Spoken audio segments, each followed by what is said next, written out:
What if the moment you feel like you've lost everything, your confidence, your direction, your hope, is actually the moment life is handing you its greatest lesson? Failure has a way of shaking us to our core. It whispers lies about who we are, what we are capable of, and whether we're enough. In the heat of that moment, when the weight of disappointment feels unbearable, it's hard to see anything beyond the pain. But what if failure isn't the end of the story? What if it's just the beginning of a new one? In this episode of The Hearts of Men, we're diving into the transformative power of failure and how to reframe your darkest moments into opportunities for growth, strength, and clarity. By the end of today's conversation, you'll walk away with a practical toolkit, real strategies you can use next time you find yourself face to face with perceived failure. Because sometimes what feels like the end of the road is really the doorway to something greater. Let's explore how your worst moment might just become your greatest gift. So, that being said, greatly appreciate you guys giving me the opportunity to go through that real quick. And I just kind of like want to start off with what real quick off the top, like how do you define failure? Like just to get this conversation rolling. In your mind, what is failure?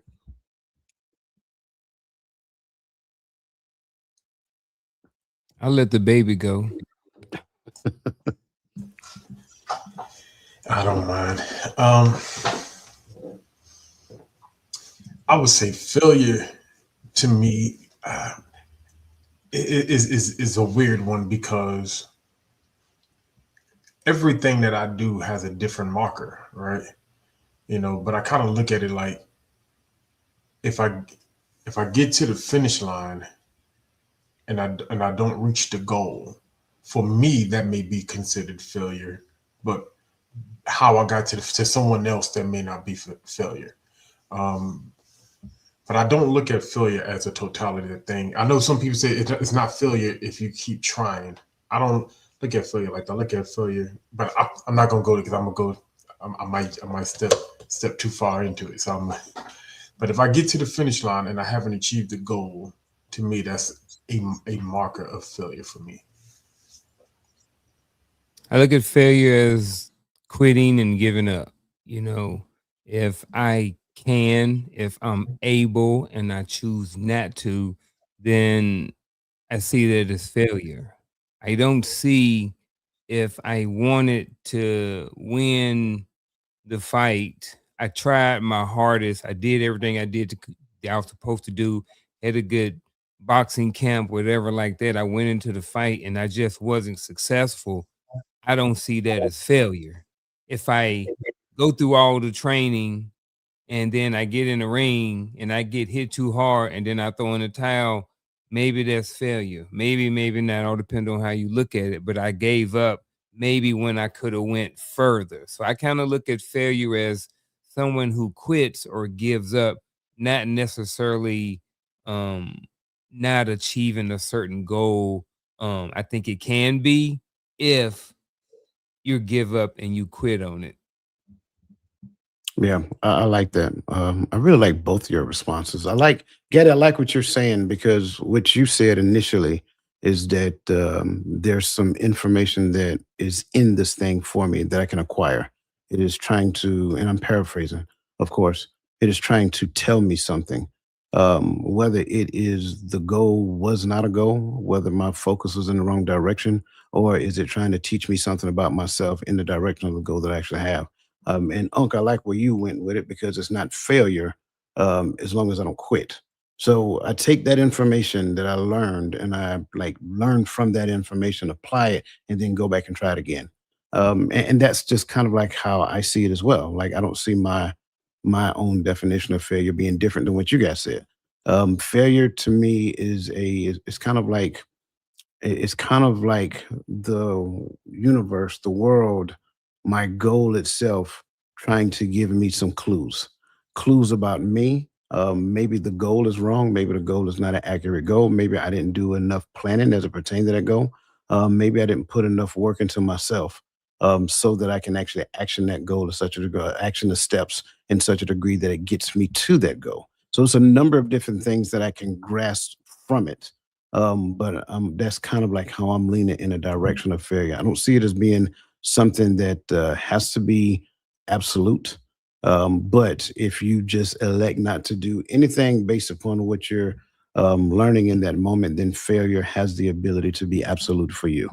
Anything else you guys want to add or suggest? Um, I would just add, I think that you can overcome failure too. I believe that, you can quit on something, you can give up something, you can fail at it, even for a certain amount of time. And then I think that at a later point in your life, you may decide that, you want to pick it back up. I failed at college the first time. It wasn't that I couldn't, it's just I gave up, I quit, I didn't apply myself. I didn't really want to be there. So I was a failure at it. I went back many years later and I was successful at it. But again, I believe that you can be a failure at something and then at some point later in your life you can be successful at the thing that you failed at earlier. And I like that you went there. My bad. No, I no, go like ahead. Go ahead. I like that you went there because one of the and I didn't want to step too far into it, but one of the things, I'm not afraid of the word failure. I think sometimes we get afraid of words, and so we use them cautiously. But I'm not afraid of the word failure, and it's just like what you said, right? I get the mantra, if I don't quit, it's not failure, right? Because I can go back to the drawing board. But for me, I look at it as I failed this time. Now let's go get the lesson learned and go back at it. It don't mean that I quit, and that's just the way I look at. I use the word, right? So when you talk about college, I failed at college. I may not have failed a class. I just failed at college because I didn't continue, right? Or I may have failed a class, whatever that looks like, right? But the ability to go back, the ability to learn, because what you just described is kind of what Coach was bringing up earlier. You learn some things about yourself. You listen to what that experience told you about you. Like for me, I'm a college student. I'm a much better student now than I ever was. You know, but I learned some things about me in time, and I grew with it. And but I'm gonna hold my mule right there. No, I like where you guys are going. So, are you suggesting that failure reveals a particular failure, kind of like failure mindset per se? Is that what you're suggesting, or am I going too far with it? Yeah, failure mindset, and then for me too. Sometimes I look at some failures as a lack of a skill set that I didn't that I didn't know I needed for the thing I set out for. So Oh, you got that look on your face. you do. I do. I'm a like Gaddy said, I'm gonna hold my mule. I'm gonna see where we're going with this. I'm gonna see where we're going with Here's it. why I asked the question, because like you, I was the second time going to college as well, right? Yeah. My first time in, I'm going to be completely transparent with you. I just did it just to do it.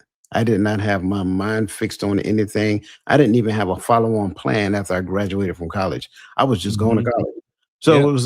it was like the mindset was not college ready. Now, when I went back years later, I had a different mindset. I had a different approach. I had a different set of disciplines that governed my behavior. And people who knew me, they knew like when I was in that college mentality between 7 p.m. and 10 p.m., I was unavailable. If you called me and you got through, it's because life, limb, eyesight, something of that nature. Other than that, it ain't that serious. So I was laser focused in that moment. And so that's that. Like I look at my mindset then compared to what my mindset was when I went to school this time. And it's a totally different mindset. And I think because of that, like to me, college was a breeze. So it's like that's kind of like why I went with the whole failure mindset, because I think a lot of times we do a thing and our mindset is I'm going to try this thing. We have not yet resolved in ourselves that we're going to complete it. And then upon completion, this is what I'm going to do. So that's why I suggest that. Still holding your mule? Yeah. Yeah. All right. Yeah. All Yeah. right. Very, very Yeah. good. Listen, again, welcome to the show. His Divine Appointment, good to see you. The Enlightened One, I can't say that. The Enlightened One, good to see you and welcome to the show. And anybody else out there, listen, if you have not hit that like button yet, go ahead and hit that like button because we're about to take off. And go ahead and share it to somebody who you think will benefit from learning a few lessons this evening on failure. So, the first thing I want to suggest is that failure is a gift. So, we're going to start off with the gift of failure. Now, that said, perceived failure, and I'm calling it that intentionally, and I think you'll see why as we continue to unpack this conversation. Perceived failure isn't just a learning experience, it's a biological catalyst that rewires your brain for greater resilience and innovation. Thomas Edison said years ago, I have not failed. I've just found 10,000 ways that won't work. Failure, I believe, and based upon some studies, failure triggers neurochemicals like no, I always struggle with this word. Norepinephrine, profin, whatever. What that word right there, right? It's triggered those chemicals and acetylcholine, right? Boosting alertness and memory encoding by 300%. That said, gentlemen, the question I want to ask you, and we started tapping into it just a little bit. When you look back at the concept of failure, what specific skills or insights can be developed that in most cases wouldn't be gained through success alone? Now, for me, I kind of gave a couple of them already. I talked about the discipline I had when I went to school. So that being said, I kind of want to turn it over for you guys and get your comments on it. I'll start with resilience. I think that sometimes when you have failure, you develop a little bit of resilience. When you have relationship failure after relationship failure, you can start developing a little bit of callous or a little bit of resilience to that thing. When you're working, when you're in the military and you fail at this or you fail at that, I think you can start developing a certain, like I said, a resilience to it. And I think sometimes that can be a good thing. And I think there's good and bad to those. But I just think that when you fail, especially if you take that failure, you analyze it, look at it, assess it, and then come up with solutions as to not hopefully not go through those things again. I think, like I said, when you go through those things over and over, failure after failure, you start building a certain level of resistance to it. And then I think even when we looking at muscles and stuff like that, when we go down muscle failure and stuff like that, when we lifting weights and we break the muscle down, we build them back up stronger and faster and different things like that. So I think the same thing applies to us just in general when we go through failure. I think we develop, more we can develop more mental strength for some of these things. And that's why I say I think sometimes it can be good, sometimes it can be bad. Because there's also the other side of that is people go through failure after failure after failure, but it becomes very detrimental to them and they can't get over it, and they may stay stuck there or whatever like that. They may have it a little bit harder to deal with. So I guess the skill set, that wouldn't necessarily be a skill set. That's just a downside of it, the other side of it. But the skill set would be resilience. Yeah, I think this is one of the ones I wish I would have went first because I wasn't going to use the word resilience. I was going to use another word we use, stick to itness. But I I look at it the same way, like, and we all explain pretty much the same thing when we talk about failure. Is truly I failed at this thing, but I am not a failure if I try again.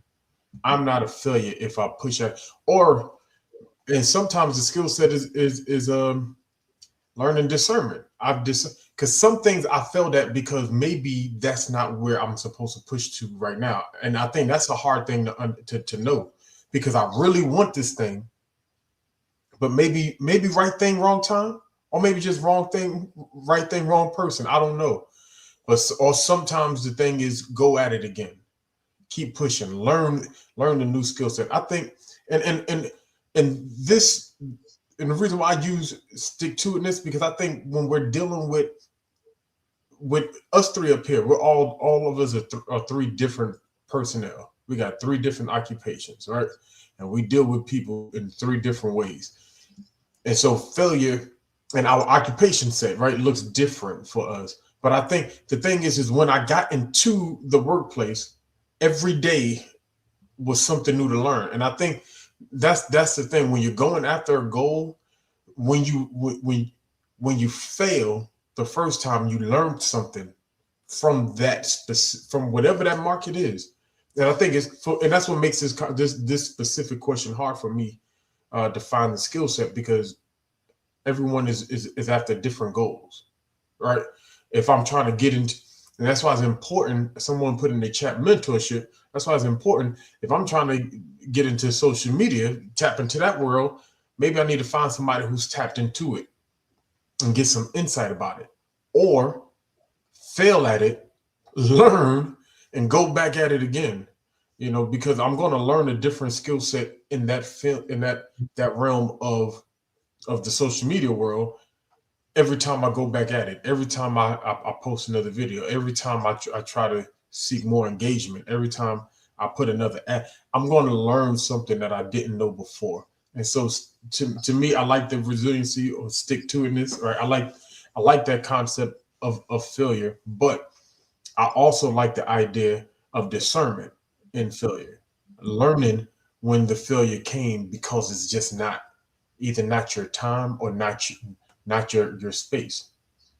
And I've learned that in life sometimes. Like, there are some things that I went after, but it was going to hold me back from the main thing.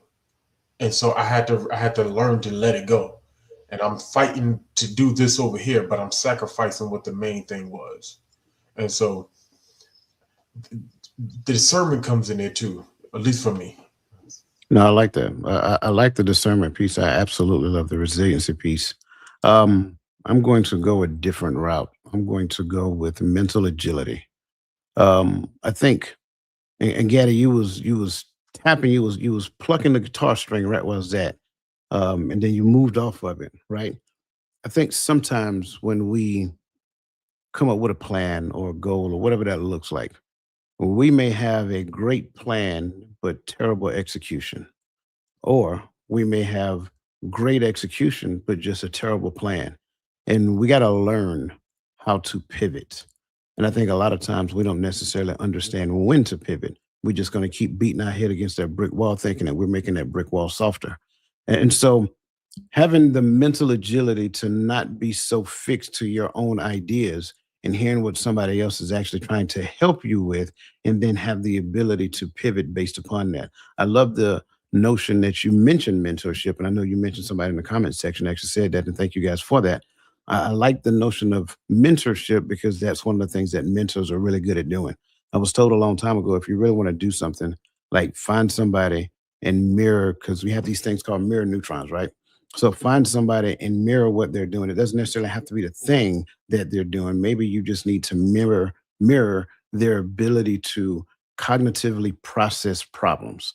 And some of us, when it comes down to us processing problems, we struggle because if it doesn't go A plus B equals C, then we start getting into a little tizzy because the equation doesn't work the way I have it written in my mind. But you have to have the ability to adjust when you see a different equation, or go find someone or research how to come up with the solution to this new equation. So I love the resiliency piece. I love the discernment piece, right? Because I really do appreciate that part, because you're absolutely right. Maybe it's not yet your time. We've seen that in the Bible. It's not yet my time, woman, right? Maybe it's not yet your time. It's not that the plan was bad. It may not even be that the execution was bad. It's just that the timing is wrong. And sometimes we have to sit and listen and meditate on what we're doing, what we're trying to do, and how we're going about doing it in order to get to another level of understanding, so that we can execute the task that we have before at hand. So any other thoughts, concepts that you guys want to add before I start seeing what they're talking about in the comment section?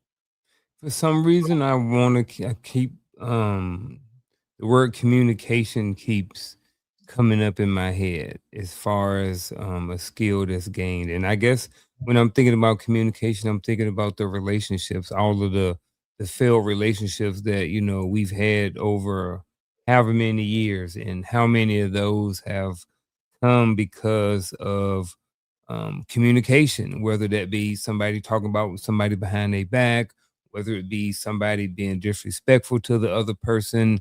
But I think when you do go through those relationships, and you go back and look at them, I think that one of the things that you can learn is how to be a more effective communicator. So I just think that communication is can probably be thrown in there somewhere, just because I think that is a skill that you learn, because I remember, some of the conversations I had in my first marriage, they a lot different than the conversations I have in this marriage, so and even the way that I communicated then at, being married at 20 versus being married at 50, so yeah, just wanted to throw communication out there. Yeah, and I think we're gonna do a podcast on communication one day because um, I think we think we're communicating, but in most cases we don't, right? And so yeah, I think that's a good one. I greatly appreciate that. Listen, I owe Miss Charlotte Jordan a big apology because I didn't even see her in the comment section until I looked up. So good to see you, Miss Charlotte Jordan. Welcome. There was another one, Quiet Storm. I missed you as well. And God's favorite. Good to see you and welcome. Um, Real quick, I want to kind of bring up a couple of comments. His divine appointment started off, and I love what she say. I believe you learn how to refocus and make micro adjustments moving forward. Keep moving forward. After it happens, I look at it as my past.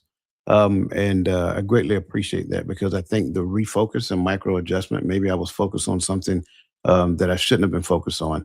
The thing that I was focused on, I couldn't see it because I'm thinking I'm focused. Like I think a lot of times, and I just talk to entrepreneur space, I think a lot of times we approach being an entrepreneur like an employee, two totally different mindsets. So I have to shift my focus on those things. Shanita, good to see you and welcome to today's conversation. Miss Charlotte Jordan, I think she was commenting on what Gaddy said. That is okay to try again. That is a valuable lesson. And I think sometimes we miss that. I think we get that perceived failure and then we say, you know what, this ain't for me. It didn't work for me or whatever. And a lot of times it's not that it didn't work for you, you didn't work for it. Um, Robin says, shifting your perspective from viewing the past as failure to seeing that as a collection of lessons is a profound indicator of personal growth and resilience. Absolutely, absolutely, greatly appreciate that. Um, so that being said, I want to kind of throw the next question at you, gentlemen. The next question is, how might our current challenges be preparing us for capabilities we don't even know we need yet?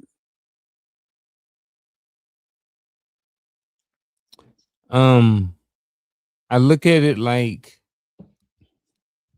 like resistance training, right? When Mhm. we go to the gym and we're lifting weights or we doing certain exercises and stuff like that, developing muscles, blah blah blah. If so that way, if a dog chases, maybe we can run away. You know, if something happens and I fall, I'm strong enough to be able to lift myself up. So kind of like something similar to that. What in life, it's just certain things that happen, and in a sense, it helps us build callous or resilience. So when certain things happen, we're a lot more able to be able to deal with some of those things. So if we are going through this challenge and we're going through this challenge and that challenge, so again, we've developed a certain level of resilience. We've learned some things. We've analyzed some data from all of the different things that we've been through. So now, when something happens, we may be able to better deal with some of those things, right? So at our ripe old age of the age that we are, you know what I'm saying? We've had a whole bunch of challenges. Like, so I'm just saying, take this current question. It says current challenges. So let's just move the timeline back 20 years. So those 20 years of challenges were preparing us for the stuff that we are been going on right now. The people that may have been investing a certain amount, 20 years ago, maybe now they're able to pull some of those resources out or see the growth that they've had over there. But again, maybe that wasn't a good one. But again, just going back and just going through different things in our life has helped us be able to deal with things that we're going through right now. So the same thing applies now. The things that we're going through, whether or not we know that we're going to need it in the future, if we're going through these things and we learn from them and we apply those lessons learned to our life in the future, even if we don't know what's going to happen, we may be a little bit more prepared to deal with those things when they do happen. I'm digging all of that. Man, so I think we kind of started talking about it before, for me at least, when we talk about the skill sets that I learned through failure, right? I think everything that you go after and everything that you do and every time that you do it, there's going to be new skills learned. And matter of fact, I even just talk about my time. Like, I remember being a young HR guy in the Army, young 42, right? When I first got in there, I didn't know nothing. I got to the chaplain school, and it wasn't but 3 people in the S1 shop and 1 PCS, 1 ETS, and then there was me, right? as a private, having to figure it all out. And I'm doing a whole bunch of stuff, and I didn't know. I'm failing left and right.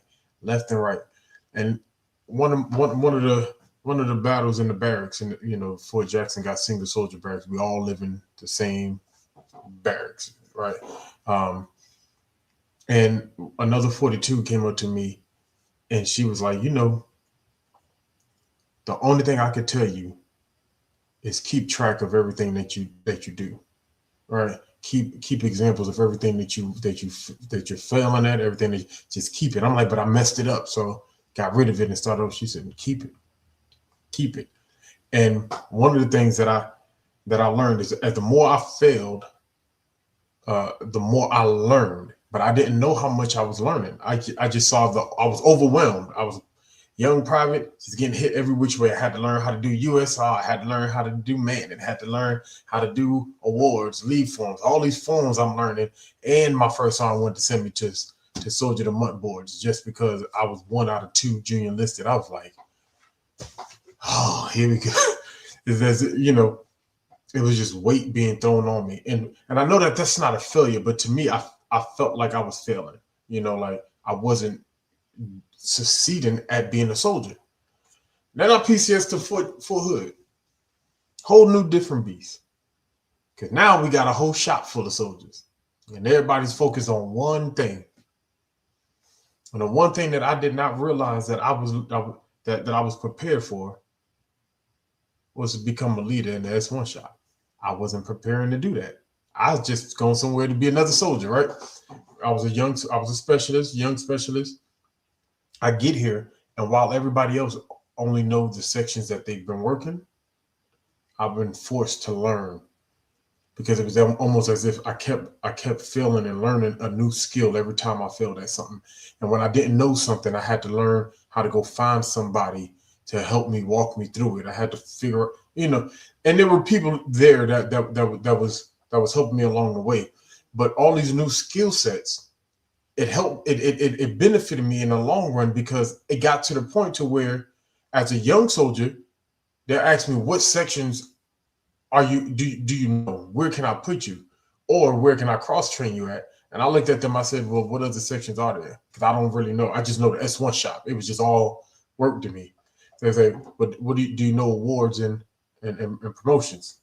I know it well. Do you know so when you move on to that next stage in your process, or that next level in your process or in life, you realize throughout failure, you just been storing up in your tool bags a bunch of tools, and you never know when you're gonna have to pull it out. I've even coming from the guard into active duty, I faced a lot of challenges, my time and all kind of stuff, getting my pay and my PBD corrected. As a 42 Alpha, I've ran across that 100 times, and every time nobody in the shop knew how to work it. And I'm not saying I'm the best 42 there was, but until he shows up, I didn't mind sitting in the seat, because that's how I feel. That's how I felt, because there was not an aspect of the job I did not know, because I continued to hold on to everything that I learned along the way. I didn't dump it. I used it. Uh, and when I realized that was happening, I delighted myself in the struggles. When it's a new case I never seen, I go figure it out, because I know that I was storing up in my bag something that I was going to need later. Yeah, yeah, you see it too. I know it. Um, Somebody talk about his Yankees hat, so he get caught his attention. But I want to bring that up because I love what he said. Good to see the light within. He made a comment and he mentioned spiritual warfare previously, and it's just ironic he mentioned that because that's where my mind was at. But it wasn't so much as the warfare, because we do talk about warfare all the time. But I look at it differently, especially when it comes down to failure or things of that nature. Something that has something that is designed to improve you, increase you, make you better, so forth and so on, and that is spiritual welfare. See, I think there are certain things that are prepositioned in life that you're supposed to go through, and those things are supposed to make you better. Like you take the three of us right now, we can go through the exact same thing. Gaddy's going to get what's meant for Gaddy. Garfield's going to get what's meant for him. I'm going to get what's meant for me. We may not necessarily get the exact same thing, but the thing that we get in time and space is what we need for something at a later point in time. I love the fact that you made mention of, both of you really, what it was like progressing as a young leader in the army to a certain, so forth and so on. But here's the other side to it. It's like you're trying to do it, and it's felt like it was a lot of work in the beginning. Like you're doing this and you're doing this, and it just seemed like it was always something that needs to be done. But then as you got older and you got more mature in that position, it didn't feel that way. It almost felt natural. And I think you've experienced that in every job or every experience that you go through. In the beginning, you're learning lessons. You're learning how to do, right? How do I do this? And how do I do this? And I want to make sure I'm doing a good job. And I want to do it like this. And I want to do and do. And that's all you focus on is what you're doing. And you need somebody to come and say, hey, hey, coach, hey, available man, hey, consistency, hey, coach, good job. You're looking for that because you're looking for that validation. But when you move from the doing to the being, then it's like, I don't necessarily need that pat on the back, because the pat on the back that you get proverbially comes from what you see happening in other people, how you're showing up for them, how you're helping them, how you're elevating them and making them the best version of yourself, all through the gifts of the things that you learn in spiritual welfare. And I think that's key. We a lot of times we like to look at the dark side of the moon, and trust me, it's not that it's not there. But if there is the darkness, then there has to be the light. And what happens when they're not no pun intended, the light within. But what happens when we start focusing more on the light than the dark? It's like, well, this was good for me that I went through this, because I learned some things about myself that I would not have otherwise known if I did not go through this. Could you imagine going through life and all you did was succeed? Like, just think about that for a second. You had no bumps in the road, no hiccups, no frustrations, no nothing. Everything just happened, clockwork. And when you see it that way, it's like, oh, well, I did this right. I did this right. Now, well, what did you really learn? You're not necessarily learning any in the worst part about it, you're not really learning yourself either. That's the worst thing. And so the more you go through these things, you're going to feel that fight that's happening within. My flesh is like, man, I don't like this. This doesn't feel good. People looking at me because I didn't do that well, blah, blah, blah, blah, blah. But then there's something internal you say, hey, don't worry about it. Keep going. Just keep going. Keep doing this. Keep doing that. Try it this way. Do it this way, so forth and so on. Now that discernment that Gaddy mentioned starts kicking in, right? Maybe you'll hear this little voice say, you know what? You went about this all wrong. It's not that what you were trying to do is wrong. It's just that the way that you did it was wrong. Try doing it this way. Or you meet somebody who has more experience in it. So, yep, I got it. I understand what the problem is. And they come in and they tell you to do this thing and it works just like clockwork. So that's kind of like the thing that I go with when it comes down to this question, because I think it's key when we have the ability to stop focusing on the negative side of it and look at it from the positive and be like, you know what? This right here was actually meant to be that way. Going back to Garfield's comment about how we communicated when we was younger. Yeah, a lot of it wasn't good. I tell everybody when I was in the army, I was the knife hand king. You would get the knife hand in a heartbeat. But I've learned to put the knife away, and then I start talking with an open palm, open gesture, things of that nature. So now it's more welcoming, more inviting, and things of that nature. And it works better for interconnectivity. So that's just my thoughts. Anything else you guys want to add to this before we move forward? No. Got took a break, so we're gonna see. Did I have anything in the comments? Yes. Bring up Atlas Keys to Key. There we go. Constraints can be seen as catalysts for new approaches. Revisit the plan as we grow and become aware of the need to change. Upon identifying the what you are currently doing is not working. I love that. I love that. That's that ability to exercise mental agility in real time and don't stay fixed to your way of doing a thing. Learn how to pivot and adjust moving forward. So greatly appreciate everything that everybody's saying in the comment section. Keep them coming. I'm gonna try to pull them up as need be, but I want to make sure that we get through this because man, it's almost 8:42 already. Maya, good to see you and welcome to today's show. That said, the next section is the law of consciousness and reality creation. One of my favorite topics. Your level of consciousness determines whether failure destroys you or transforms you. And this awareness is the key to rewriting your entire life story. Carl Jung said, there is no coming to consciousness without pain. I'll say that part again. There is no coming to consciousness without pain. Statistically speaking, only 15% of people operate above the courage level of consciousness where failure is seen as opportunity. And I will talk about that soon. So just be that courage level, because at that courage level, I think you're at a 200%, 200 your output is at 200. Is still pretty low, but things start changing at courage. So I want to ask this question, gentlemen. I think this question would be a good one to start off with. What is the correlation between consciousness and reality?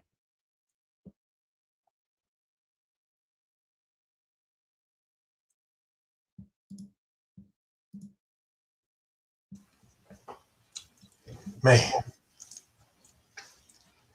I got it in my head, but the articulation of how I want to say it is where I'm struggling with it. Just talk yourself into excellent, brother. So yeah. So when I think of consciousness, right, I'm thinking of my level of awareness, right? Of me, of the things around me, of my situation, of my condition, So I'm thinking my level of consciousness. So when I think consciousness, I'm thinking self-reflective. But the reality is my consciousness, and your consciousness as a collective. And I know you said what's the correlation, right? But so when I'm looking at it, I only see a correlation when I'm dealing with relationship, right? And don't beat me up, coaches, right?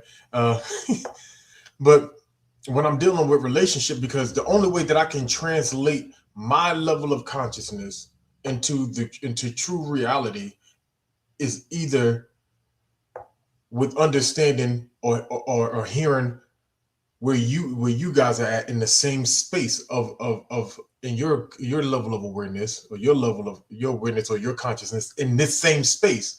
Then we can start to actually map out what the reality is of this channel, this show, or of this podcast, whatever it is we're doing together. Other than that, I'm living in my own mind, in my own thoughts, right? But as soon as I introduce reality, it now introduces everyone else that's in this space, that's in this in this place with me. Is that making sense? I'm like, I'm still not articulating it like I want to say it, but That's why I say just talk yourself into greatness, because sometimes like you know what you want to say, but your words just won't come together. But eventually it'll start coming together. So just say it, right? What you got on? When I'm looking at consciousness, I'm like Gaddy said, it's hard for me to look at this question and not use the word awareness, when I'm looking at the word consciousness. So right now I'm conscious, I'm aware of what's going on. Like in my mind, what's going on is there's three dudes sitting up here talking in front of the camera and they got some microphones and they talking about X, Y, and Z. But then I also kept thinking about this thing called. You remember when people always just say, if a tree falls in the woods, does it make a sound or whatever like that, right? So I think if I hear it and I'm there, that's the conscious piece. Even if I'm not there, the reality of it is that tree fell and it still made a noise and it vibrated the ground. So the consciousness and I think how they correlate or relate together is the consciousness. Oh man, and I think that's why I get what Gaddy was talking about too. It's just like getting it out. So it's like I'm right there, trying to close out my talking point, but it's like the consciousness piece of it is and how it relates is to the reality of it. The reality is going to be there regardless of whether or not you're conscious of it or not. Now, this is not to be confused with my reality. We not even talking about that, and I don't want to go there. But we just talking about reality because reality is reality. Regardless of whatever you want to say, your reality, whatever, when that tree fell, it made a noise and it vibrated the ground. So that is the reality of it. Whether or not I was there, heard it, it don't matter. So I think that's how they relate. I love this. And I love what everybody's put in the comment section. And it's a lot of great stuff over there. So if you guys are listening to this show and you're watching it, try to do a screen capture of what everybody's saying, because they're laying down some really good stuff. Um, I remember a while back. I don't have it on my desk. I can use this one. I remember a while back we was talking about perspective, and this was on your show, Unc. And to get Antoine to understand something, I Oh held up a cup. yeah. Right, I held up a One of cup. my favorite analogies. And I told him, I said, you can only see this side of the cup, but there's all sides of the cup that you don't see. But you see this. And I think that kind of helps us to get closer to the answer. Consciousness is one of the still to this day, still a big mystery. Depending upon which version of the science you go at, whether it's physics or whether it's neuroscience. Consciousness exists, reality exists. But here's the issue when it comes down to us. A lot of us think that our experiences are reality. And the sad part about it, it is not. It's just your perspective of reality. And until we get that part, we'll stop talking about our reality, our experiences, as though our experiences are absolute. It is true to you, right? But just like I said, we can go through the exact same thing and we'll extract different things from it. And the reason why we'll extract different things from it because we have different levels of consciousness. Now, I love the fact that somebody brought it. And then if you don't mind, just start bringing up things if I say something that's connected to what somebody said previously. Um, Now, here's the interesting part. Somebody mentioned previously collective consciousness, and I'm glad you did. Get, I think you started off with it. I'm glad you mentioned collective consciousness because that brings into a whole nother understanding. The worst thing we can do is respond to somebody when they're trying to share something with you by saying, I know.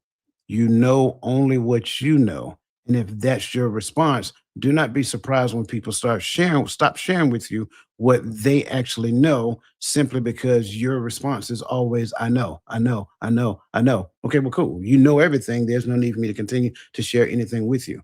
So now my consciousness makes me aware of the reality that I exist in. This is why you hear some people say, oh, you can pull yourself up by the bootstraps. What they're trying to tell you to do is change your awareness, change your level of consciousness about the reality that you're in. Now, there's some things that are true about that, and there are some things that are untruth about that. And I'm not going to get into all of the eaches behind the untruth part of it. But it's not that the things that are happening aren't true. I have to change the way I view it. And if I change the way I view it, now what I receive, perception, becomes different. But wait, there's more.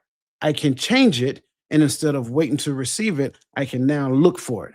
And when I look for it, that changes everything. So what am I saying? I'm saying that if I allow my consciousness, and a lot of times we don't get into this aspects of it, and this aspect of it. If I allow my consciousness to become the creator, that means now the human, based upon my reticular activating system, only pulls out the things in the environment that I am looking for. So now, instead of seeing problems, I'm seeing opportunities. Instead of seeing concerns, issues, gripes, and complaints, and all those others, I'm seeing other things that I can, opportunity. I see, I see advancement. I see, and I'm saying this, and I don't want to go too far with this. I see a a a very sliver, a very slight moment to where if I act based upon what I believe the outcome of this thing can be, I can now fold time and expedite my growth. And I think too many times when we look at what the school system, institutions of learning, right? Institute, right? They program you. So you're programmed to be a linear thinker. So I have to go from here to here in order to get to here. Well, why can't I start here and leapfrog here and go here? Well, you can. But the issue is that no one ever told you that. And so you have to create the equation that makes you feel comfortable, that makes you feel safe, and so forth and so on. So now consciousness is the thing that you can use to create the reality that you want. Now, let's go a step further because we just talked about you got three brothers here, right? I have my level of consciousness and you guys have your own level of consciousness. But what if we do like Wonder Twins and unite? Wonder Twin powers activate. Y'all know what I'm talking about. Stop playing. What if we do that? And instead of saying, well, I'm just going to take my ball and go home with it and say, hey, through the collective consciousness that we have, we can start syncing and trying to be on one accord. And what you'll find is that ideas will start jumping into Gaddy's head. And he's like, where did that come from? It came from the syncing of consciousness in a collective field. So that's the thing that we have to become, aware of. And in most cases, we don't put ourselves in the environments to where we can hear someone say that or have someone teach us how to do that. I said a lot. Let me back up and see if you guys want to add anything more to it. Absolutely, man. And I'm glad y'all started talking because it was allowing me to collect my thoughts even more. But I love this whole part of the conversation because someone said we can't break away from the programming. You started talking about the programming, but it's when we learn how to observe the collective consciousness, right? So I'm listening to you talk about what your consciousness has revealed to you, and I'm listening to and I'm not just gathering information to say, see, this is true. I'm gathering it to say this is what's going on, and this is what this means.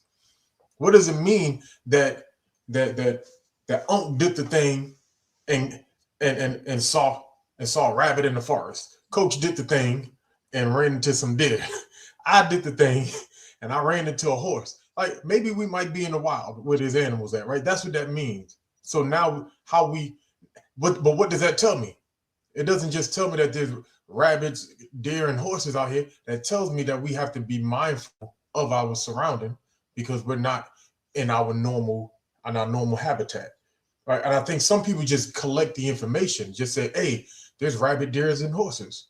And some people say, hey, there's opportunity, but there's also things to be aware of in this new surrounding. And so now I'm learning and I'm growing in this new environment. I'm gaining from this. But something that may be hard to do if I'm only looking at it from my my level of awareness. If I'm only saying, oh, there's horses out here. Yeah, joking, might be something else out there too. Be careful of them snakes. But and I'm joking using the animals just because I feel like it's an easy explanation. But I love that you brought in that the collective consciousness, because that's the way that I'm able to see, not just see what the programming is, but I'm able to see reality from an objective standpoint. I love it. The light within is talking about Carl Jung, and he's absolutely right. Go look at some of the things that Carl Jung said, man. And one of my favorite quotes is that until you make the unconscious conscious, you will. I'm missing out the middle piece. You will something, and you will call it fate. So a lot of times, what he's saying there is a lot of our subconscious programming. We think it is what it is. These are the cards that life dealt me. No, those are the cards you keep playing because those are the cards you only see. When you get to the point of unpacking that unconscious and then rewiring it, then you realize that, wait, I don't have to take these cards. I can deal my own hand, right? Um, Metacognition, you guys hear me talk about it, right? And give me, I'm sorry, Uncle, I didn't mean to cut you off. Metacognition, you guys will hear me talk about it. It's like metacognition is thinking about what you're thinking about. That's the lower version of it.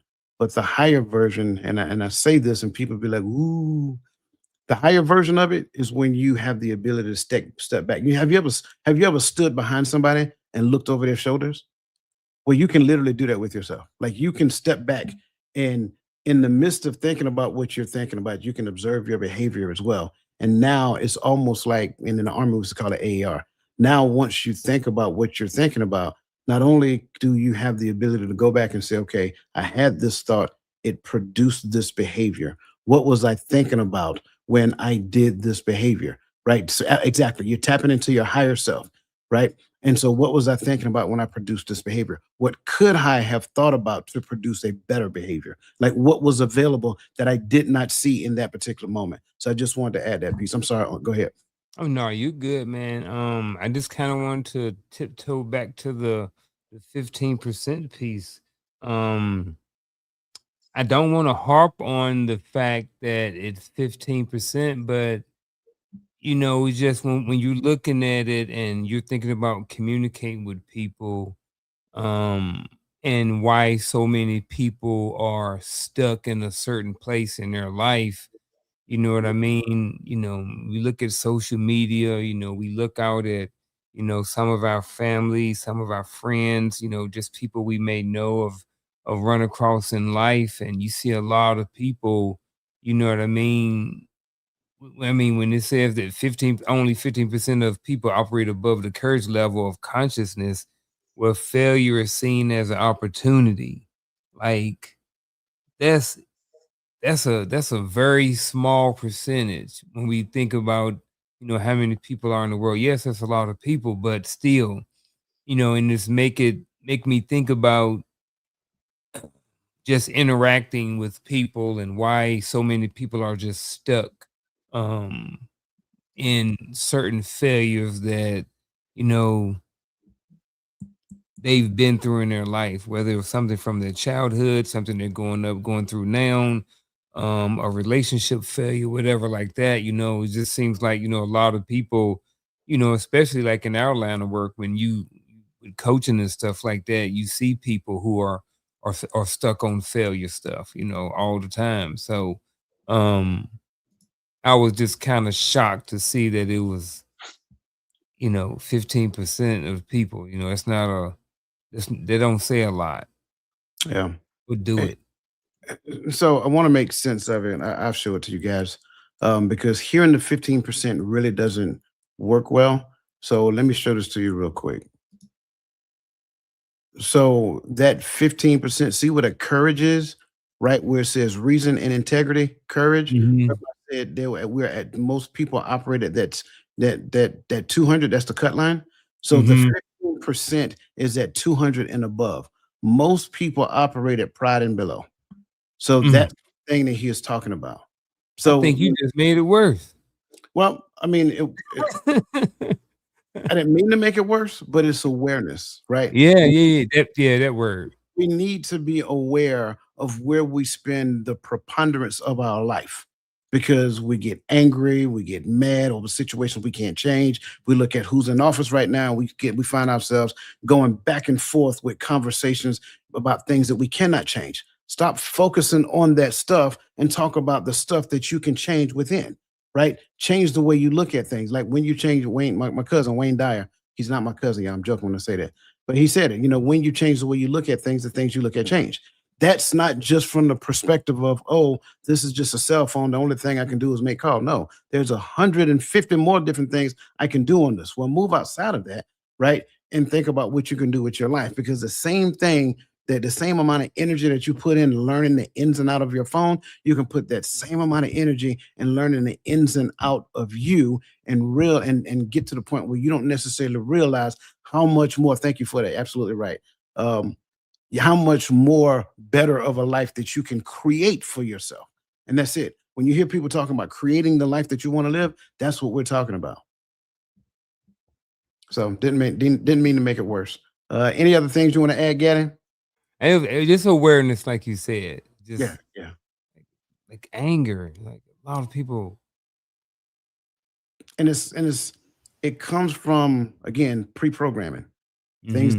Things that happen growing up, right? Things that happen that you never resolved. Bad things do happen to good people. I hate to say it that way. And then you get into a position where they condition you they condition you on conditioning you what to think. They teach you this and they teach you that. And you think, oh, it's good to do that. No, it's not good to do that. Right. So you get wrapped up in this cycle. You go from this holiday to this holiday to this holiday. That's programming. That's programming because every holiday moves you to do something. So, I'm not going to go down that rabbit hole, but anyway, just wanted to kind of put that out. We got to get to the point where we educate ourselves, man. And it's not just educating from this place that we say we're smart. It's educating to the space that you can put it into practical application. That's the important piece there. And Go ahead, bro. you said, "Do you got anything left, Gaddy?" And then you said exactly what I was about to say. Mhm. No, but I was definitely because you brought up the education piece, and this was something I became conscious about maybe about a year or two ago. Like, and we all talked about going to college, right? Um, y'all know I was going back trying to continue on my degree, gaining and all this other good stuff, and I have nothing against it, but if we only rely on what the institution gives us, and that we're laying the groundwork for indoctrination, versus when we self-educate, we start learning how to think about the information gathered in a different light. Because when they give us the information, they tell us where to go. I remember taking history class, American history, a long time ago, and me and the professor were talking, and he's like, "Man, I love your papers." He said, "But I really want you to think about what topic you're going to use for the final exam, because And he gave us kind of what the topics were going to be, and I used the black codes. And I don't think he made it as a topic. And I don't think he liked the way I used the information of the black codes. Anybody who knows what the black codes were, they were implemented, started in Mississippi right after the right after the emancipation, right? It was a separate set of laws for the state for free black people. They never had free black people, so how we gonna handle and govern these jokers, right? My my level of awareness of the information that I was reading, I don't think is what he was trying to portray. And so when I wrote my paper, it wasn't about just the information like he wanted, but it was about, hey, black codes didn't really die. It evolved to Jim Crow, evolved to this and that didn't stand too well with him. But I still got an 80 because my information was correct. But anyway, the point wasn't my grade. The point was when you get to a place to where you can start to understand information on your own without it being spoon fed to you. And let's just go on social media right now with everything that's going on with these current events. Everybody is arguing based upon whether they're watching Fox or CNN. nobody's arguing from an objective standpoint. But I hold my mute. Stop arguing altogether. I have a thing. I'm not fixing to go back and forth with an adult. That's just it. I have a cutoff. That's just my bottom line. If you can't hear what somebody else is saying, okay, cool. And I'm all about self-education, but here's the other part to it. How do we get from the self-education to collective education? Because that's what it has to evolve there. Because if it doesn't evolve there, then we're missing the whole collective consciousness piece. Well, if you pay close attention to the collective is supposed to be the community. And if we look at the community has been torn apart because our perspective of community has been thwarted simply because our understanding of the family is lost. The family is the nucleus, the foundational understanding of the community overall. So now you've destroyed the family, you destroyed the community, and now everybody want to do everything in a bubble. Most of us live in neighborhoods to where we speak to our neighbors, but we don't really know a whole lot about them. There is no collective consciousness going on in most neighborhoods. It's just collective awareness. I know what they do for a living. I know what time they're gonna be home. I know what time they need to watch. That's kind of like what I'm saying here. But then that translates now we look from that moving into the failure piece because I don't want to lose sight of that, which again brings us to our next question. Because the next question goes a step further. If you could observe your next setback, the setback hasn't happened yet. If you could observe your next setback from the perspective of your wisest, most loving self, what would that version of you see that you're missing right now? I'm gonna do what you told Gaddy to do. We just say walk it to greatness or whatever like that. That's what I'm gonna do. Talk yourself into greatness, bro. Talk myself into greatness right now. All right, so here we go. I'm gonna try this thing, see how it works. When I look at this question, I think about an analogy of I was like, well, what type of what could I use to kind of help me understand? Again, I'm a big analogy. I need something concrete sometime for me to really get it and understand and relate to it. So I'm gonna use something that I hope never happens, and that future thing is or that future setback would be me losing one of the relationships that I have with one of my sons, right?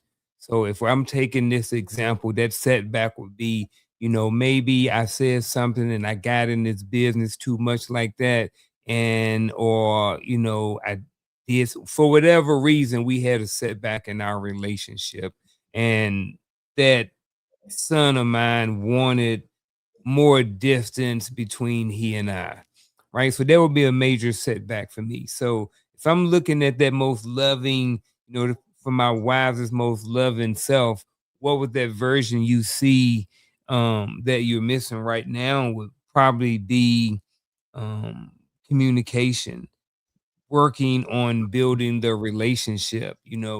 Are you calling? Are you texting? When you guys are having conversations, what are you talking about?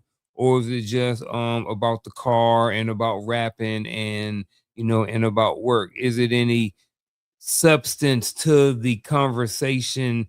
And when we're talking, are we actually building a relationship, or are we just checking the box every week or every couple of weeks or whatever like that?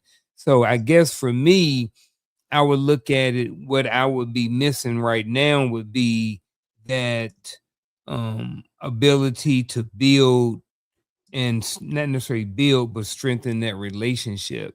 So I guess if I would just take away that example and then just answer the question, all right, I guess I kind of did right there. I'm just gonna leave it at there.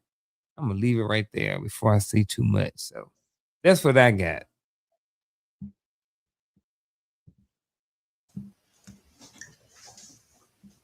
Whew, you on us today with these questions. You on our next tonight, but what would that version of you see that you're missing right now?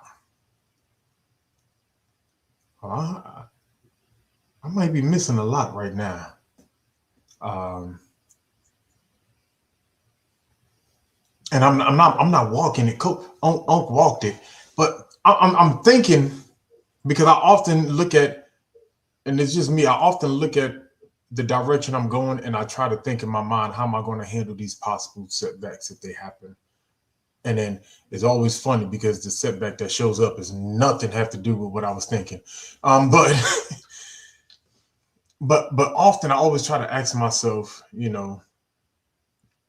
do you have the external tools to handle that setback, right?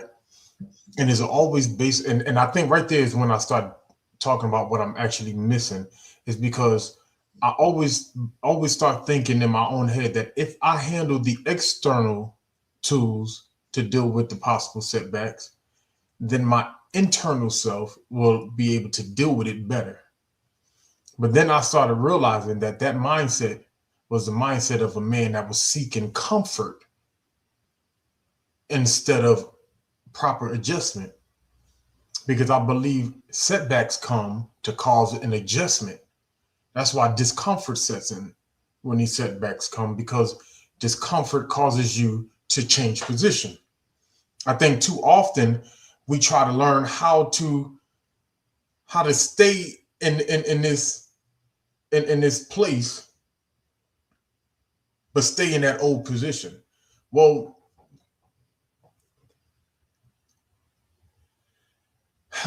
where are you trying to go with this, Gaddy? So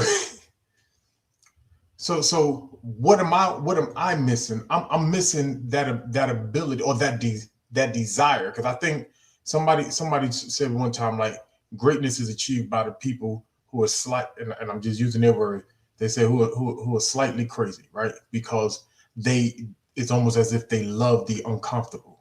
They embrace the opportunity to get uncomfortable because they know that there's a change that's going to happen on the other side. They know that there's growth that's coming on the other side.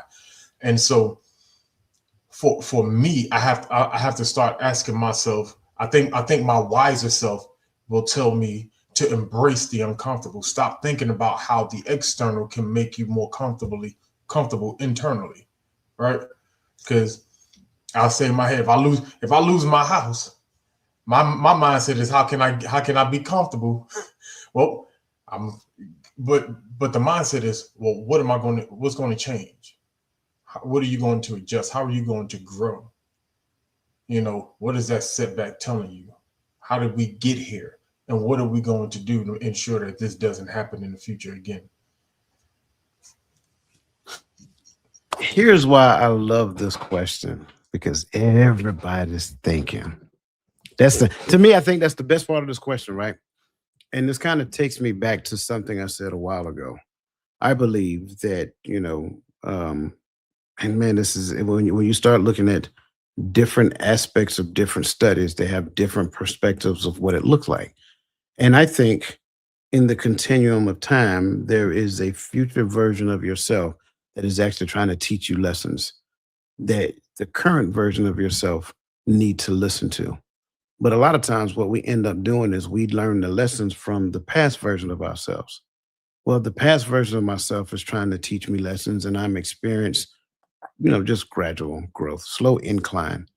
But if I learn to listen to the voice of me that's in the future, now I get to the point I experience this exponential growth, this steep climb to where I am going to start seeing some amazing things happening.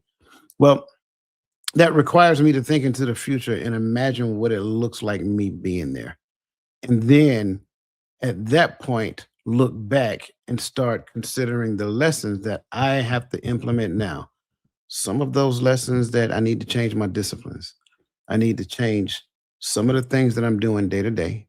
I need to change some of the people I make myself available to. I'm just being transparent, right? Some of the people I make myself transparent to, I might need to change where I am dropping, where I am allocating resources for the sake of the future that I think that I'm trying to desire. Now, when you look at it, that's the wisest version of myself because he's already been through all of this. He is trying to get me to hurry up and get there. I believe that I will get there in time. So the biggest thing he is trying to tell me is I need you to change the way that you're thinking. I need you to change the way that you're living this life because what you're not necessarily realizing is that you are pulling the strings on the outcomes that you're getting. You don't like the outcome, change the picture. You have to change the lens of the picture that you're seeing for this life so that you can actually experience that growth to where now, at that point, you have tapped into what the Most High is trying to tell you, what the Most High is trying to teach you. That discernment that is needed. Sure, I can discern right here, but where can I get to the point that I can discern the voice and get that download that I need to say, hey, bypass this and do this now. Skip over that and do this now. Because at the end of the day, what we want to do, again, like I said, we want to put that linear equation together. If we put that linear equation together, now I feel good about what I'm doing. And I get to go to sleep happy. I get to wake up happy because I'm starting to feel some things happening. Skip all that. Do the hard stuff. Be nervous about what you're doing based upon the information that you're getting from your future self. Now, the growth isn't a slow, gradual growth, right? The growth is a very steep climb because now it's like, man, I'm just bypassing these benchmarks like it's nothing. We create goals, we reverse engineer the goals, we create these things called milestones and benchmarks, and then those become the stepping stones that we need to execute to get to the goal ultimately. But if I tap into that download, if I listen closely to what he is saying, he may have me skip over a few of those benchmarks, and I might be further along than what I ever imagined in a short amount of time. I'm telling you, if we can just wrap our mind around a larger concept than what we realize, that's when we will actually get to, like you said, bro, that's when we will wake up. I hate to say it that way, but yes, that's it. Once you open your eyes to something that you have never considered before, you be like, wait, is that possible? All things are possible to him that believes. So, any other thoughts? Additional? Oh, I'm sorry. I did all this inner alchemy while I was in homeless in the slums, and I wasn't able to make it out until I prayed to God. After I prayed, my life changed. 15. Man, come on, man, come on, man. That brother has been dropping dimes all day long, man. Look, shout out to you, bro. Shout out to you, man. And that is an amazing testimony. Thank you for sharing that. Um, any other thoughts you guys want to share before I tap into everything else that other people are saying? No, let's tap into what they saying. All right. Who's first? What do we got first? All right. The slow, beautiful growth. I was looking for quick fixes, but my higher self understood that healing is a process. Healing is definitely a process. I don't believe that well, let me say it like this. The unhealed mind perceives safety because you don't want to ever experience that again. But I also believe that once you begin the healing process, you start changing the way you experience life and start changing the way that you do certain things. So once you start you don't have to, I don't think we ever complete healing. I think that's what people believe. I don't think you ever complete healing. I think you get to a better place to where you can move forward in life because the scars that I've experienced they ain't gonna go away. Those scars will always be there. It's always going to be stored away in my data banks, my memory banks, whatever the case may be. So recognizing that those scars are not my identity and then move forward is something that I would have to get into. That way I don't have to stay on the slow, gradual climb. I can get on the fast train and get to where I'm trying to get to. So thank you for sharing that. M Gamble 777. My wisest self would see that the old me is missing the love I should have had for myself. I was way too hard on myself back then, and I felt like I wasn't worthy of God's love. That is so good. That is real good. Um, are we worthy of it? No, none of us are worthy of it. But we can get to the point of recognizing, regardless of us being worthy of His love or not, He still loves us. And I think that's the space to be in. Not looking to, not looking, and I'm not saying that this is what she is doing, right? I'm just saying this for other people who are listening. A lot of times we're looking to validate the experiences that we have, not appreciate the experiences that we go through. So me looking for the space and time where I'm worthy of the love that I would never reach it because I'm not worthy. That's what all will fall short. Sin is falling short of the target, right? And at the end of the day, sin is in your flesh. So we have a sinful nature. So we will never be worthy of his love. But man, we can still appreciate it. And I think that's a beautiful thing. So thank you for that. Are there any more? No? Okay. Yeah, we got to press forward anyway. Okay. Moving on to the next section. Excuse me. How failure builds unshakable character. Resilience is something you're born with. It's a skill forged in fire and failure, and research shows exactly how to cultivate it. I want to pause here because this is where I believe that parents do children great injustices because you do not allow them to go through the thing that makes them resilient. Therefore, when they become adults, life has to teach them the lesson that you failed to teach them when they were kids. Allow them to fail, allow them to make decisions on their own within reason, of course, and then don't rush to fix it. Ask them questions that make them think about the solutions that they're experiencing. I'm telling you, you will start growth in that child's life so soon it won't even be funny. Okay. Um, every positive change involves a rite of passage. Each time to ascend to a higher rung on the ladder of personal evolution, we must go through a period of discomfort of initiation. Dan Millman. 43% of resilience factors are protective, reducing the negative impact of failure, and 19% are promotive, creating positive outcomes regardless of circumstances. I want to jump to the last question in this section because I really want to get to the blueprint. Um, how has past failure revealed a strength in you that you didn't know existed? Gaddy, I love your testimony, and I just believe that you're going to share that now. And you don't have to just because I said it, but it's just the first thing that came to my mind.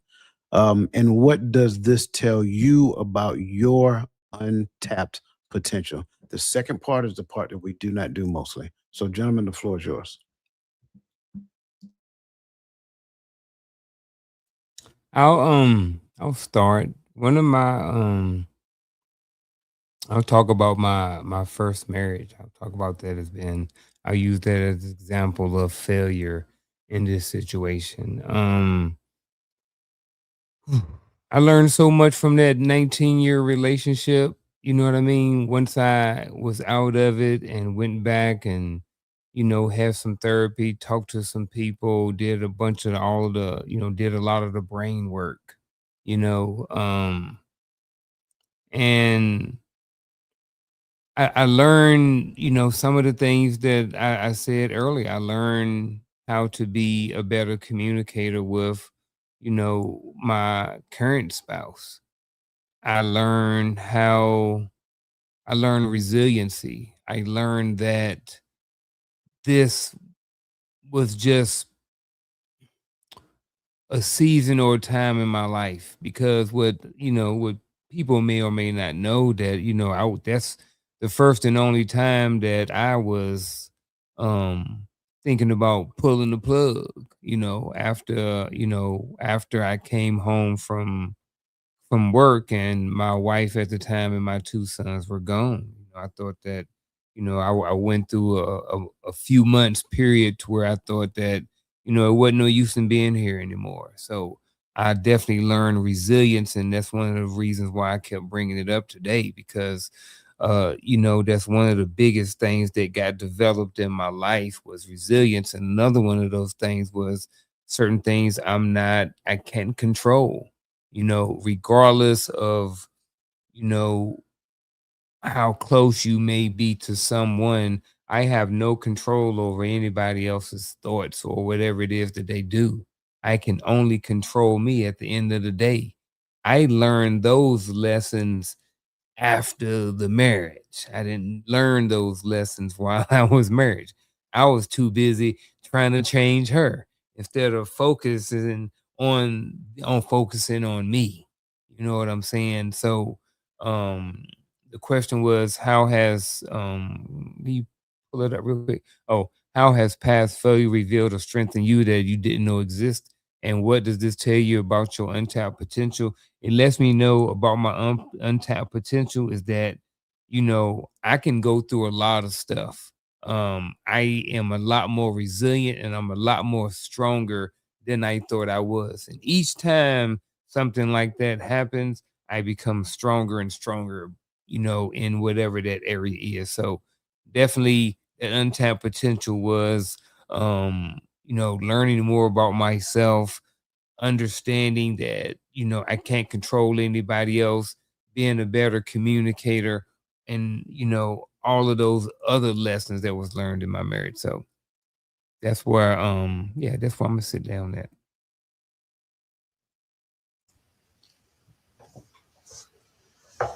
Oh man. And it was crazy that when Coach said that, listen, I got like 101 testimonies, and I didn't know which one he was talking about. But I'm going to talk about just me today. Like, and it's funny. I talked about a failed marriage, and it's been about it's been over a year since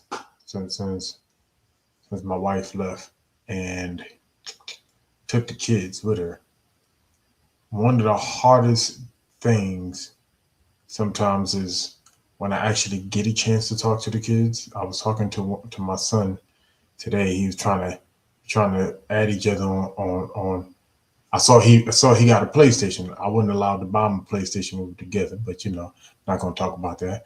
You know, but he got one now in his room, and so he's trying to add him. He's trying to add me so we can link on there. We could talk. We don't but the girls got in the camera. They started talking. They started crying. When you gonna come home? I'm like, in my head, I'm like, I'm home. I'm at the house I bought for y'all. But anyway, you know, after that conversation, even during that conversation, like, and it's almost every time I talk to them because I already know how that conversation is. Like, even when they were here, you talking about pulling teeth to see them when they lived around the corner. I didn't even know they lived around the corner when they first moved out. That part, you know, but it it broke a little bit in me, and I was just like, man, I'm not in the mind space. At first off, I didn't feel good today, but I'm like, now I'm definitely not in the mind space to get on here and go live and talk. And I'm reading these questions again. I said, man, I ain't gonna have no answers because right now the way I feel, you know, I feel like old boy from Hustle and Flow. Whoop that, never mind. But that's how I feel. But when I got on here and when I saw my brothers, when I saw their face, something kick something kicks in and lets me know like, hey, it's time to kick it in gear. It's time to because you never know when you're going to say something that can help yourself or someone else in the process. And so it's selfish of me to break down and say, you know what, I'm not going live. I can't do it. I'm not in the headspace. Forget it. But at that moment, I really didn't think I had the headspace to go live tonight. I ain't gonna lie to y'all. But at that moment, I realized like, hey, bro, pull yourself together, get your head right, and lock in. You got stuff to do, right? And one thing I learned is that I may be on here with my brothers, but everything that so many things has happened in my life that was a benefactor of things that I didn't know that I needed to show up for, but I showed up for. And so for me, I'm like, you have to show up. This is that time and that opportunity to show up. Why? I don't know, but we'll see. Maybe one day, maybe we won't see. But we'll understand it all better by I believe. Everything that we're going through and that we deal with. And so even just that failure, just today, I've realized that there's a strength and a resiliency that exists in me that I haven't had to tap into. I haven't had to show up and be visible, available, and to have my mind focused while dealing. And so the benefit of it is knowing that the spirit knows how to ease you, knows how to comfort you. And then Coach just said, here's the crazy thing. Coach just said something that kind of kicked me in the butt too, unknowingly, but it was just like, hey, I think back on the things that made me resilient, that made me tougher, and a part of it had to deal with some of the stuff that I went through growing up. It wasn't yeah, we know back in the days we used to walk around. I was traveling New York City with me and my sisters, yay high to the beehive, right? Like we were tiny. And so we were able to make decisions. I get all of that. But it was the things that we couldn't control. The parents separation, my mother drug situation, the moving out to live with my aunt, to ending up, sleeping on the park bench for foolishness. You know, these things built resiliency. And when coach made that pause and said that, I had to realize, like, hey, this may be how they build a little bit of that resiliency. May not, it ain't how we want it to happen. It ain't ideal, but I know somehow the Father is going to find his way to get his glory out of this. So I made it. Man, some of you've heard me tell this before. I don't think I've ever told it in this setting. Um, in Iraq, I'm platoon sergeant. I got, my soldiers, and prior to deployment, we had family day. So all of the soldiers, their wives and their parents and so forth, they came and walked through the building, came to the office. I shook hands and grip and grin with everybody. And there's one soldier in particular, Greg Unruh. Um, one of my best soldiers, clearly. I thought real highly of that young man. We spent a lot of time together. When I met his father, mountain of a man, guy like 6'6", about a good 275, came and shook my hand and hugged me. And he said, man, he said, my son speaks very highly of you. And I said, I appreciate that. And he said, I want you to make me a promise. I said, what's that? He said, don't promise me that you're going to bring my son back home to me. And, in typical NCO fashion, I said, I can't make that promise. What I can promise you is that when things get, tough, all of his training will kick in and, he'll know exactly what to do. Fast forward, we're in Iraq and, we're going through day-to-day operations, 18, 16, 18-hour days for me is the norm. To the point to where I don't even get to go and eat. They bring me my food where I'm at. And then it happened every now and then, but every time it happened, everybody got quiet and the radio call came across the net. And you don't call people's name, you call what they call battle roster number. And so I'm in my office, but the operations center is right outside the door, so I can hear everything that's going on. And I heard the name, I heard the battle roster number come across, but I didn't hear it in its entirety. I just knew that something happened in the sector. So I came out and I was standing right there, and everybody was looking at me. And then the battery first one came around the corner and he said, Smoke, let me talk to you real quick. And I said, wow, what's going on? And so he told me, he said, ask Greg. And I looked at him. I said, Greg, who? He said, Unruh. So I came back outside and, the squadron commander was standing there and he said, hey, if you need some time, that's fine. So it was hard. It is hard to lose one of your own.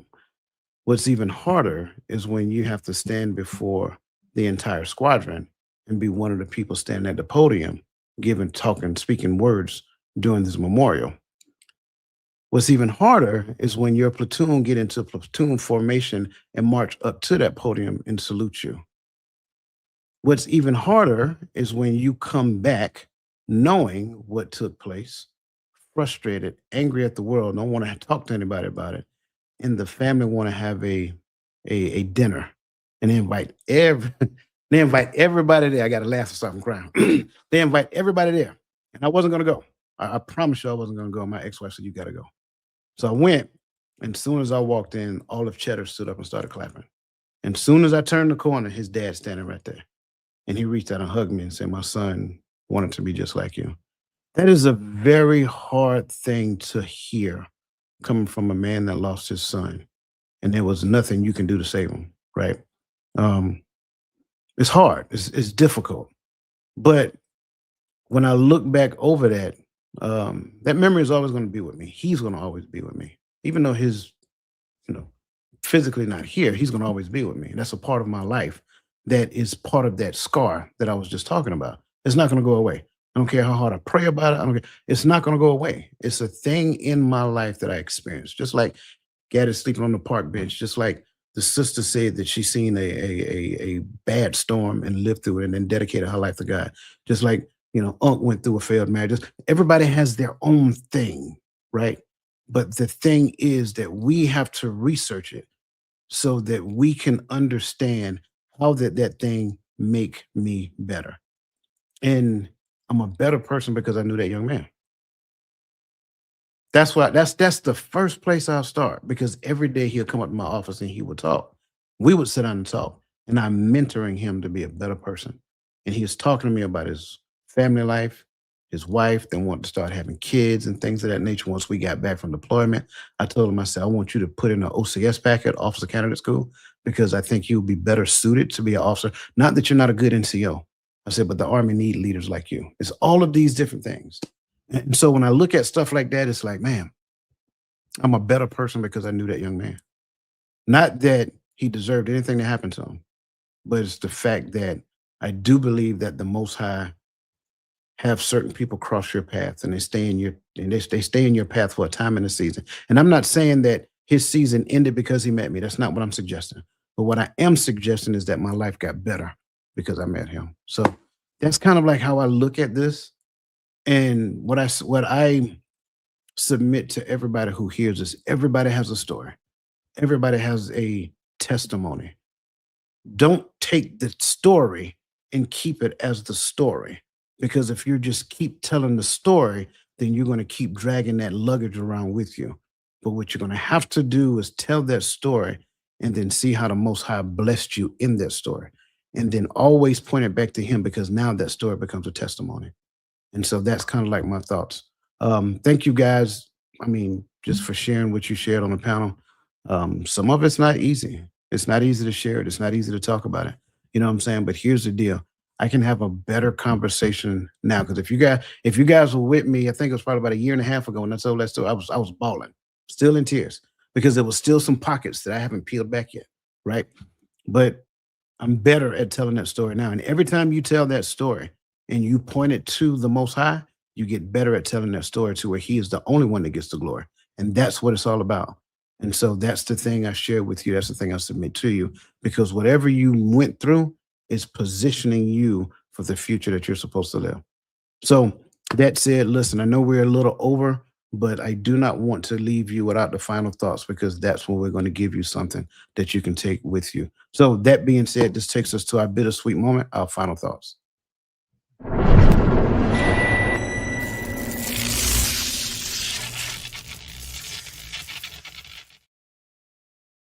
Okay, so we're going to do something a little different tonight. Normally, you guys are accustomed to us diving into it, but I'm going to set the condition and I'm going to turn over to these young men. So, first thing first, we're going to give you a daily toolkit for transforming your setbacks. Okay. And with that being said, transformation isn't automatic, it requires conscious practice. And we're going to go into a proven framework for turning any failure into your greatest teacher. Now, keep in mind, Henry Ford said that failure is simply the opportunity to begin again. I say it again, an opportunity to begin again, this time more intelligently. So, that being said, conscious reflection increases learning by 23%. Reframing reduces distress by 40%, and action planning improves future success by 25%. So, gentlemen, the question that you're going to have to answer for your final thoughts, and I'm being a little bit more strategic tonight. If you had to design a ritual for transforming failure into wisdom, what three elements would be essential for you personally? And when we talk us personally, this is for everybody that we're talking to. So that being said, Unc, you, my friend, have the floor. Okay, so for me, if I had to design a ritual for transforming failure into wisdom, the three elements that would be essential for for me personally would be these. So I cheated a little bit. So I made all of mine doubles. So you almost going to kind of get 6 in here, but they all could be broken down or expanded out. So the first one, the thing that I think that you need is assessment and understanding. I think that anytime you go through failure or anytime that you go through something, the the understanding and the assessment of what went on is very important. The second thing after that would be the building of your resiliency and your plan. Like going forward, what is it that you're going to do? And then after that, with that resiliency and that assessment and understanding, it needs to be done with fidelity or consistency. So again, those three things would be for me would be assessment and understanding, the building of the resilience. And another way to build resilience would be to purposely do hard things on a regular basis. If you do hard things or do things that you don't want to do, sometimes those things can help build resilience as well. And then after that, a plan that you're following consistently. And that is my final thought.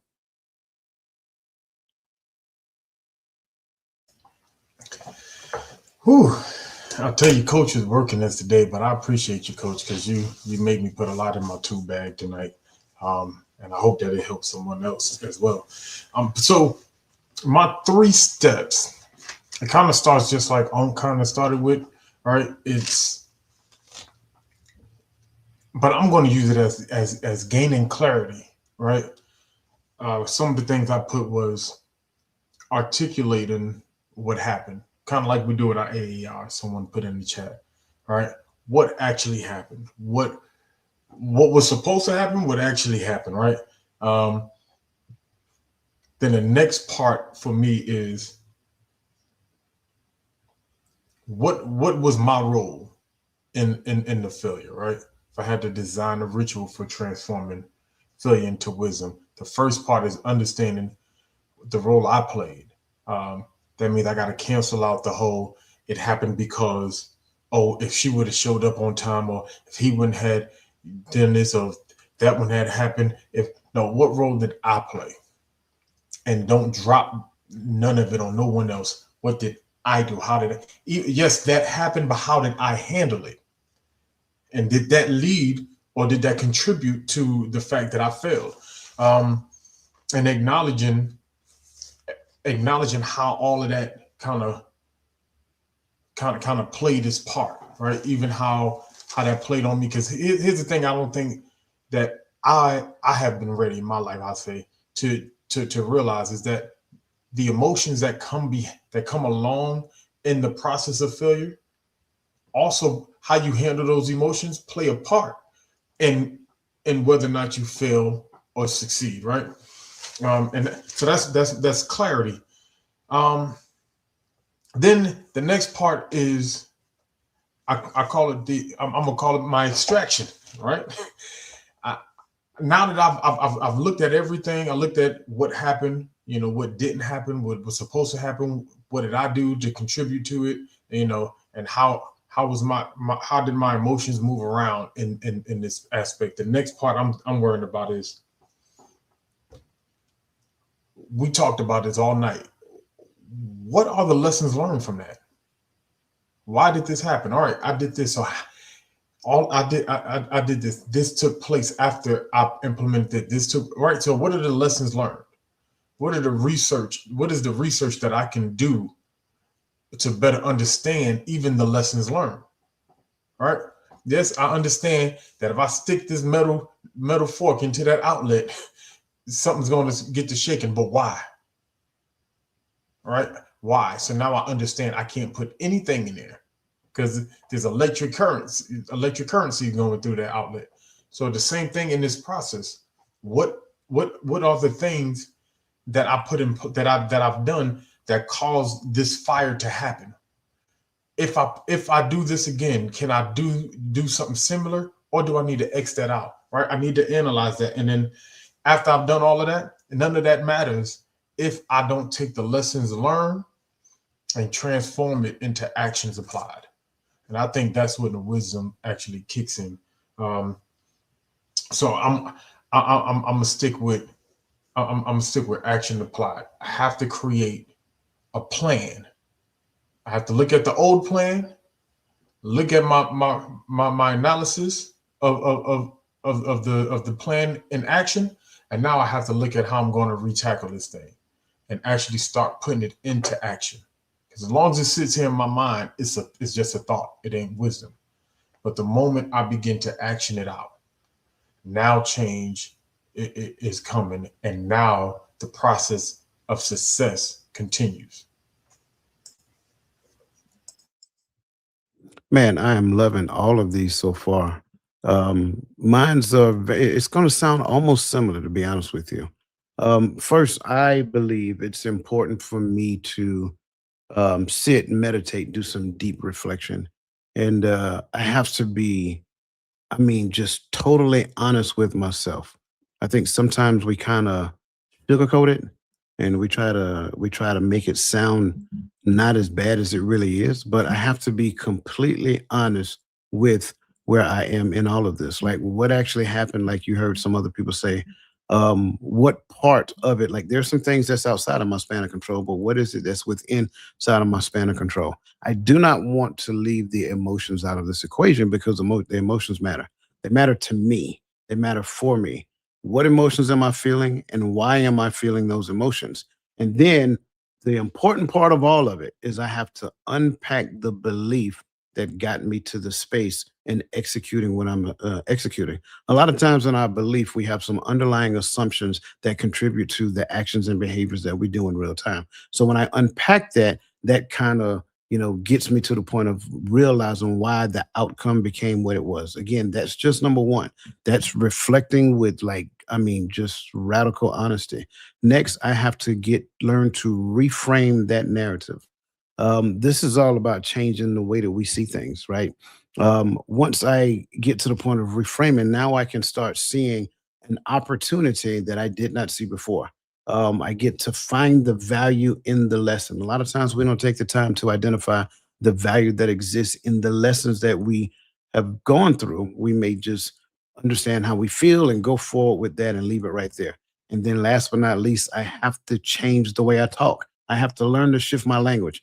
Shift my language here and here, right? If I don't shift it here, it'll never change here. If I'm changing it here and not changing it here, I don't even believe what it is that I'm saying. So that's number two, reframing the narrative. And then number three is the actions that align with the lessons learned. That's the key. I know we talked about, you've seen other people say it tonight. We got to make those adjustments. So the adjustment that is needed is the lesson that I learned from the failure. Take those lessons, apply it to a new action, implement that new action, and then look for the new lesson in that current level of action that I'm applying. So now that makes us go back and reassess SMART goals. That makes us look for feedback from a valued source, whether it's from a coach, whether it's from a mentor, or whether it's from a close friend. But I caution you with the close friends because some of us have friends that tell us things that they know we want to hear. You need someone who's going to be honest and transparent with you. And last but not least, I got to get to the point of teaching somebody else the lesson that I learned. If you're like, what's it all for if I'm not willing to share it with somebody else? Because I'm a big fan of the whole community mindset, and we just got completely outside of that. So those were my three, and I give them to you again. Again, number one is I have to reflect through radical honesty. I have to reframe the narrative, and then number three, I have to take the actions and align actions with the lessons learned. And those are my final thoughts. Listen, I greatly appreciate you, brothers. I greatly appreciate you guys in the comment section. Man, you guys will just laying it down. If this is your first time here, subscribe to the channel. Come, like Fred, like Craig said on Friday, come back. We're here every Friday night at 8 p.m. Eastern Standard Time. We welcome each and everybody here because again, we're trying to actually get to the point to where we share things collectively, right?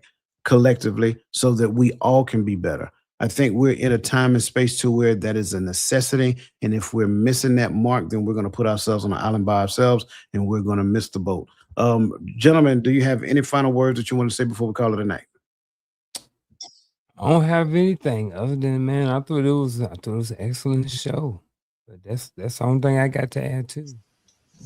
Hey, I just say the chat was lit tonight. Listen, I'm echoing Craig over there. Come back. Like I enjoyed the chat. I was in the chat reading the chat a lot. I had to refocus myself back over. I definitely appreciate y'all. Live chat on YouTube right now. That's it, man. I believe in celebrating people. That brother say he moved. So, if you know somebody who needs some long distance stuff hauled, he's your man. Listen, greatly appreciate you guys. You guys are amazing. Continue to do amazing things. Help somebody else. That's the world that we're in right now. Stop being self-centered and do good to other people. That being said, listen, continue to be great. Continue to let the Most High shine through you, and let the best version of yourself be a blessing to somebody else. And we'll see you guys next week here on the Hearts of Men podcast.